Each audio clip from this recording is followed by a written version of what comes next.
destacadamente en el tema político. Pero el economista Rafael Correa tuvo un papel preponderante acá. Y lastimosamente no es una pérdida de Rafael Correa. Si Rafael se presentase en las siguientes elecciones sin ningún candidato a la Asamblea, ganaríamos en primera vuelta electoral.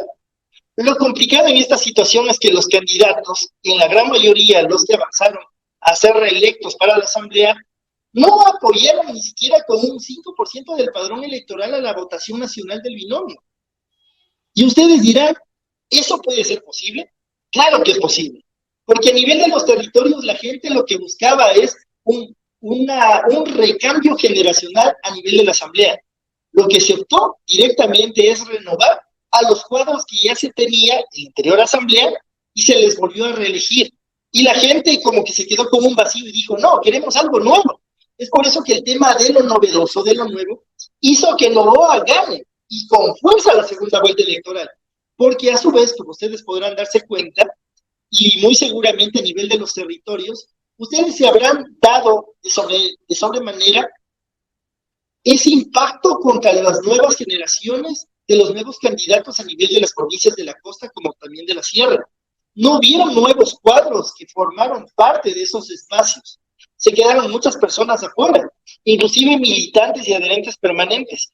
Y lo más complicado que viene a hacer acá es cómo recomponer todo lo que se dañó. Porque a la fecha de hoy estamos en un barco no a la deriva, pero estamos todavía en alta mar, donde las directrices de la militancia están totalmente adecuadas y necesarias a la dirigencia. Y con los últimos acontecimientos que hemos tenido a nivel mediático, mucha parte de esa dirigencia no se siente identificada en los procesos políticos. Entonces, esa es la parte que dentro de los temas de análisis político, como también de técnicos políticos territoriales, es totalmente necesario poder ampliar. Porque la ciudadanía no solamente está compuesta por 16 millones de ecuatorianos, hablamos de un porcentaje mayor al 40% del padrón electoral, que somos los correístas. Pero lo complicado en este segmento es poder nuevamente reorganizar la estructura territorial. Y dicho sea de paso, lo que Richard acabó de mencionar, es poder incluir a todos. No por ser disidente a nivel de una opinión, se puede tomar eso como una amalgama de un enemigo político. Debemos tener sobre todo la capacidad para poder entender que los disensos no es una mala posición contra la dirigencia, que los disensos son necesarios para poder corregir los malos errores que existieron antes, durante y después de la campaña. En un segundo punto están los sectores a nivel de la comunicación mediática. Y lo complicado en esta situación cabe entender en 4 puntos. Primero, ¿cuál es el manejo de la comunicación política de la Revolución Ciudadana con respecto a las demás provincias? Punto número 1. Punto número 2. ¿Cuál es el entendimiento de la colectividad política dentro de RS5 con respecto al análisis político y la irrupción de la política en los territorios? Punto número 3. ¿Por qué desmantelaron las juventudes de RS5 cuando el binomio estaba apuntalando directamente el voto facultativo de los jóvenes? En muchas ocasiones, incluyendo en la finalización de la campaña, en el último día, recordarán ustedes cuando estábamos ya a punto de conocer lo que pasaba en la segunda vuelta, asistí justamente a ese momento. Y conversando con medio mundo, mi pregunta del millón fue, ¿dónde está la estructura de CR5 a nivel de juventudes? Y la pregunta del millón es, ¿cuántos de ellos se lanzaron como candidatos y cuántos ganaron en la estructura? Y me dijeron que no había ni el uno ni el otro. No fueron tomados en cuenta como candidatos en primer puesto y muy seguramente les pusieron directamente para asambleístas suplentes. Pero el objetivo no era eso. El objetivo era retomar a través de la renovación juvenil de las estructuras de la Revolución Ciudadana, volver a retomar las nuevas estructuras con esa buena compaginación de política pública, sí, pero ahí no se hizo absolutamente nada. Entonces, obviamente, más allá de todas las cosas que nosotros ya vivimos en esa primera y segunda vuelta, tenemos que corregir para próximamente no volver a perder nuevamente las elecciones. Dicho sea de paso, les voy a dar un breve análisis, pero así muy rapidito, de cuál es nuestro espejo político en la región. Ecuador tiene un espejo político que fue una teoría mía hace más o menos 3 años y medio. Y a la fecha de hoy creo que estoy muy acertado. El espejo político que nosotros tenemos es el proceso paraguayo. ¿Por qué? En su debido momento, cuando estuvo el presidente Fernando Lugo de presidente, hubo el golpe parlamentario, recordarán ustedes. Y a partir de ese golpe parlamentario, llegó a su vez algunas especificidades a nivel de toda la política territorial de Sudamérica, donde nos encontramos que hubo un impacto bastante fuerte con respecto a la caída de las elecciones de Scioli versus en su debido momento Macri, cuando el kirchnerismo perdió las elecciones. Luego de eso, llegó directamente un impacto fuerte donde le tuvimos directamente a Lenín Moreno. Y hubo un impacto bastante sistemático de caídas de gobiernos progresistas. Pero ¿cuál es el espejo de nosotros? Paraguay lleva cerca de 2 elecciones presidenciales perdidas. Van por la tercera y muy seguramente, si no se ponen a trabajar en el proceso político, llegarán a tener una tercera pérdida. En la primera pérdida empezó a fracturarse el Frente Guazú a nivel de Paraguay. En la segunda vez que perdieron, se rompió por completo y a la fecha de hoy existen partes divididas de todo lo que fue en su debido momento el Frente Guazú. Y si es que existe una tercera vez donde tenga una pérdida Paraguay, muy seguramente nos veremos abocados a una pérdida política, no solamente del andamiaje social en Paraguay, sino a nivel político y muy seguramente a nivel degenerativo, porque a la fecha de hoy el expresidente Fernando Lugo no puede volver a retomar actividades políticas por cuestiones de salud. En el caso de nosotros tenemos todo lo contrario, pero le tenemos a Rafael justamente por cuestiones judiciales muy tontas de la justicia de nosotros, pero le tienen totalmente inmóvil para presentarse como candidato a la presidencia. Si llegamos al 2025, si él desea lanzarse a vicepresidente, muy seguramente le armarán cualquier tipo de situación para impedirle nuevamente la candidatura. Y la gran pregunta es, hasta mientras, ¿qué vamos a hacer nosotros como militantes? ¿Qué vamos a hacer nosotros como adherentes permanentes para reconstituir ese tejido social que se ha perdido dentro de este proceso de primera vuelta, de segunda vuelta y a lo que a la fecha de hoy estamos en una verdadera forma de buscar una desconexión de lo político en lo territorial? Y en su debido momento la militancia se pregunta, ¿es necesario volver a refundar RS5 o es muy necesario volver a reconstituir nuevos cuadros políticos que se hagan cargo no solamente de RS5, sino que busquen directamente el poder popular en las grandes mayorías? Recordarán ustedes que Rafael Correa solía decir una frase que siempre me encantaba y a la fecha de hoy la cito: las ideas movilizadoras. Yo creo que Rafael ha sido un excelente presidente desde el 2007 al 2017, un ex gran mandatario desde el momento que salió del poder hasta la fecha de hoy, porque pese a los ataques bastante infames de la prensa corrupta, como también de la justicia mediocre que tenemos a la fecha de hoy, pese a eso, gracias a él podemos avanzar a una segunda vuelta electoral. ¿Qué hubiera pasado si en muchos de los segmentos de comunicación política había un análisis de pedirle al presidente que no participe en la segunda vuelta electoral? Muy seguramente lo hubiéramos perdido con rangos mayores a lo que hemos perdido a la fecha de hoy. Es necesaria la vinculación del presidente. Entonces, para poder analizar estos puntos, para haber resuelto estas partes de esta sinergia política, necesitamos como un primer punto, pero así urgente, es que la estructura de RS5 se vuelque directamente a las juntas parroquiales. En las juntas parroquiales perdimos por goleada a nivel de Sierra Centro. Y no es solamente cuestión de poder abrir el abanico político y solamente ver en cuánto y en tanto podemos nosotros ganar las elecciones. Necesitamos reorganizar Sierra Centro, necesitamos reorganizar la Amazonía y sobre todo necesitamos volver a vincular el proceso político en el Cantón Quito, en la provincia de Pichincha y tratar de volver a ganar esa iniciativa a través de acciones que son concretas. Punto número 1. Necesitamos formación política a nivel de las bases. Punto número 2.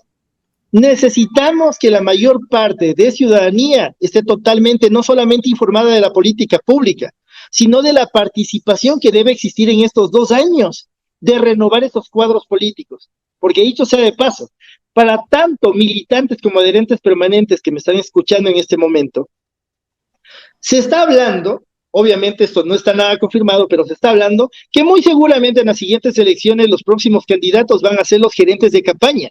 Eso sería una locura. Si no pudieron en la primera y en la segunda vuelta electoral, donde se presenten como candidatos, muy seguramente no les va a ir bastante bien, por lo menos en Cantón Quito, provincia de Pichincha, y mucho más en otros tipos de sectores. Entonces la gente lo que busca es la renovación. Y acuérdense ustedes que el discurso de Noboa fue eso, ¿no? Vamos nuevamente a generar un cambio. El cambio viene por lo nuevo. Y obviamente nosotros no entendimos lo que era en realidad el cambio.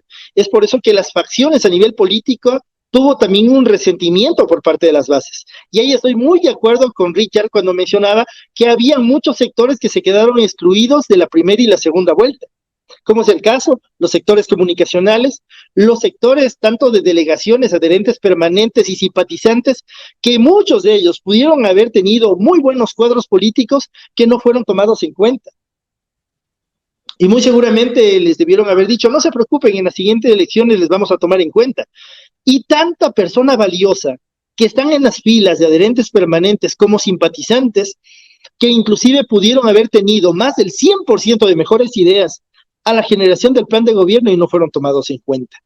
Entonces, como ustedes bien sabrán, la política no solamente es por discurso, es con acción. Y nosotros tenemos que dar ese gran empujón a la militancia, a que en su debido momento deje de mantener silencio frente a verdades existenciales a nivel de la política dentro de la propia organización. Hay muchas personas que guardan silencio en este sentido. Tienen miedo que se les vaya a quitar el 1 metro cuadrado de apoyo dentro de quizás del buró político, dentro de los procesos electorales, que tienen miedo, muy seguramente. Yo tenía grandes amigas de segunda vuelta que me decía, Santi, ¿sabes qué? No se está haciendo campaña electoral, se me ocurre en Los Valles. Y yo le decía, oye, pero sí sería muy bueno que puedas esto compartir ante el gerente de campaña. Y me decía, no nos toman en cuenta. Complicado eso. Entonces yo decía, si no les toman en cuenta, mucho más aún yo, que estoy afuera netamente del sector político, dentro de la entelequia de toda la organicidad política de RC5, por el mero hecho de que trabajo en una fundación, no puedo estar en temas políticos, pero obviamente para mí es totalmente básico que esto se pueda alumbrar como una nueva forma de poder interactuar con la militancia. Es totalmente básico. Y hay un punto que es el final de todo esto. Nosotros en el 2025 vamos a tener una elección durísima, durísima. No podemos confiarnos en que Noboa va a fallar a la primera. Dicho sea de paso, estas organizaciones sociales que aparecieron antes de mi entrevista, obviamente son organizaciones que tienen estructura de base territorial. Ojo, y son estructura de base territorial a nivel de juntas parroquiales, lo que les acabé de mencionar. Entonces, si nosotros tenemos un déficit de apoyo, no por Rafael Correa, nosotros tenemos un voto durísimo en los sectores productivos rurales, pero de Rafael, donde él se presenta y nosotros arrasamos por completo. Pero no singularmente quiere decir que esa votación fuerte de Rafael sea endosable al voto del nuevo binomio que venga. Ya nos dimos cuenta en la primera vez que perdimos y volvemos nuevamente al segundo momento a repetir lo mismo. Entonces, lógicamente, si no hay esa renovación de los mismos cuadros dentro de la militancia, la vamos a perder nuevamente. Y no va a ser culpa del presidente Correa. Inclusive, recordaron ustedes, después de la pérdida, el presidente se lamentaba de la pérdida. Y no es culpa de él, para nada. Más bien dicho, gracias a Rafael tenemos la estructura que tenemos. Si no hubiera sido por él, hubiera sido imposible tener la estructura que a la fecha de hoy tenemos. Ahora le toca el momento a la militancia, pero no a las estructuras que manejan la organización política, sino a la militancia. Es ahora el momento, porque va a ser muy tarde en el 2025 si llegásemos a perder la campaña electoral por tercera ocasión. Repetiríamos el mismo escenario que ya lo está viendo Paraguay, justamente con una tercera pérdida de elecciones. Entonces, ahí es muy necesario reacondicionar cómo van a ser esta vez las nuevas primarias. Esta vez las primarias no tienen que ser como las anteriores primarias que muy seguramente ustedes recordarán en Alianza País, que alguien alzaba la mano y decía, señores, yo pongo esta vez a Juliano de Tal para la candidatura, todos apoyan y todos saben la mano. No, vamos directamente a elecciones territoriales por candidatos. ¿Qué miedo hay? Que se presenten los mejores candidatos a nivel del circuito político, tengan formación política y vayan directamente a primarias para elegir a través de votación los candidatos. Ese es un primer punto para volver a retomar la confianza del propio correísmo, que dicho sea de paso, no votó ni siquiera a todos por el binomio. Como ustedes bien sabrán, si nosotros teníamos un voto bastante fuerte a nivel de juntas parroquiales, a nivel de los sectores rurales, a nivel de la costa, lo más lógico era tener por lo menos un 2% del padrón electoral, tomando en cuenta que cada punto porcentual es de 120,000 votos, hubiéramos tenido 240,000 votos, solamente de las mujeres de la Revolución Ciudadana, sabiendo que Luisa iba justamente por ese segmento de rango etario. Pero muchas de las mujeres de la RS5 no votaron por Luisa. Y dicho sea de paso, esto es bastante contraproducente porque es nuestra primera candidata mujer dentro de las filas de la Revolución Ciudadana. La votación debía haber sido fuerte, pero no fue fuerte. Por otra parte, tenemos también otro punto en declive, que es el tema de la juventud. En el tema del declive era totalmente básico. Teníamos en ese momento dos candidatos jóvenes. Luisa González, candidata joven. Andrés Arauz, candidato joven. Pero pese a eso, la votación juvenil no votó por el binomio. Entonces, ese análisis es bastante fuerte para poderlo procesar. Y a la fecha de hoy, en este 2025, será muy necesario avanzar en ese tipo de procesos. Pero en ese espacio que es gigantesco, ¿dónde me ubico yo? ¿Dónde me ubico yo? Y dicho sea de paso, les voy a dar una noticia, que no tantas noticias ustedes pueden ver en mis redes sociales, ya tanto ya no lo es, pero a la fecha de hoy, ¿quién les habla? Es el primer candidato, precandidato, porque en agosto del siguiente año se van a dar el tema de las candidaturas, pero ¿quién les habla? Es actualmente el primer precandidato de escala nacional para la Asamblea Nacional en el año 2025. Y todas las estructuras territoriales que manejo, a nivel de todos los segmentos de la población, tienen un solo punto de unión, que es volver a retomar el proceso político de la Revolución Ciudadana, en todos los capítulos, en todos los segmentos. Sobre todo porque, recordarán ustedes, en el 2007 se presentó un Rafael Correa joven, un economista brillante, que casi nadie le conocía en aquel momento, y tuvo que salir con un megáfono. Ustedes habrán visto la primera campaña electoral de Rafael en el 2007. El megáfono y la correa. Correcto, salía con un megáfono a las calles a decir, yo soy Rafael Correa, mi propuesta es la Revolución Ciudadana, y casi nadie le conocía. Dicho sea de paso, estoy retomando ese mismo proceso yo, pero con una gran diferencia. Obviamente Rafael Correa es magnánimo, es el mejor presidente de toda la historia del Ecuador,